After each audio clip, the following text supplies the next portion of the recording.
Welcome po sa howtogreatfilipino.com. Ngayon po ituturo ko sa inyo pagluluto ng adobong sitaw. Ito po ang aming version. Napakasarap po ng adobong ito. Kakailangan po natin ng sitaw, sibuyas at sili, cayenne vinegar, oyster sauce, toyo, breast chicken, cut nyo po siya sa strips. Kung gusto niyo po ng cubes, okay lang. Paminta na buo at garlic. Gagamit din po tayo ng mantika at konting tubig. Umpisa na po natin ang pagluluto. Okay po, umpisa na natin ang ating adobong sitaw. Mainit na po yung pan at ang mantika. Una po, lagay natin ang bawang, garlic.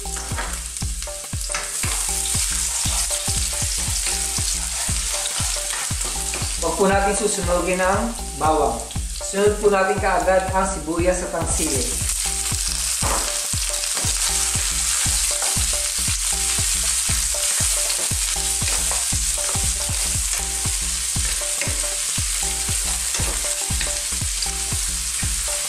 course, ang niluluto ko po ngayon ay ang famous dish nating mga Pinoy, adobo.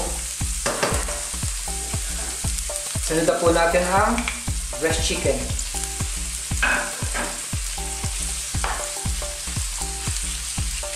Napaka-simple pero napakasarap.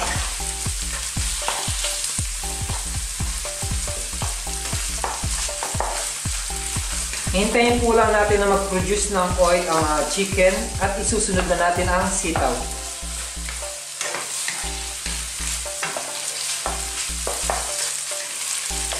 Okay po, niluto na natin yung manok ng umabot siya halos ng 8 minuto. Ngayon po, isusunod na natin ang sitaw.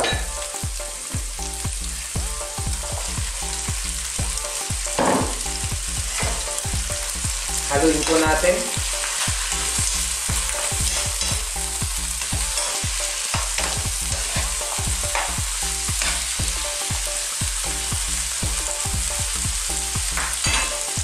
Lalagay na po natin ang suka o ang cayenne vinegar.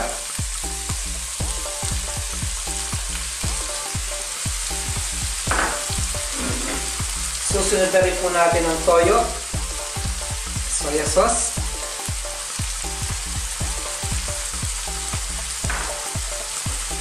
ang pamintang buo,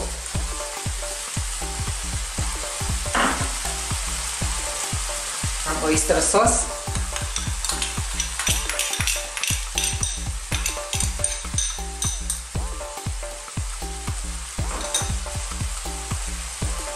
at konting tubig.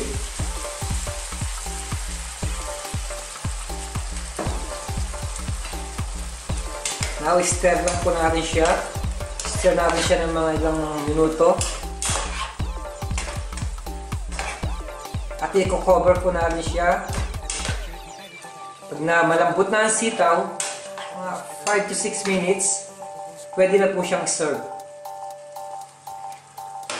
Pag medyo nag-dry na po yung tubig, yung water niya, pwede po kayong mag-add ng konting tubig. As long na malambot na yung sitaw, pwede na siyang serve.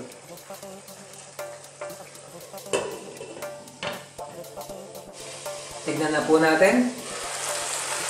Okay. Luto na po ang ating adobong sitaw. Tignan niyo po yung sauce. Pakatik.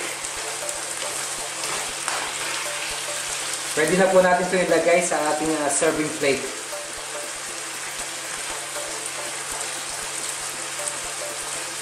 See you at the table. Ito na po ang ating adobong sitaw. Napakasarap. Salamat po muli sa panonood ng howtogreatfilipino.com. Mabuhay!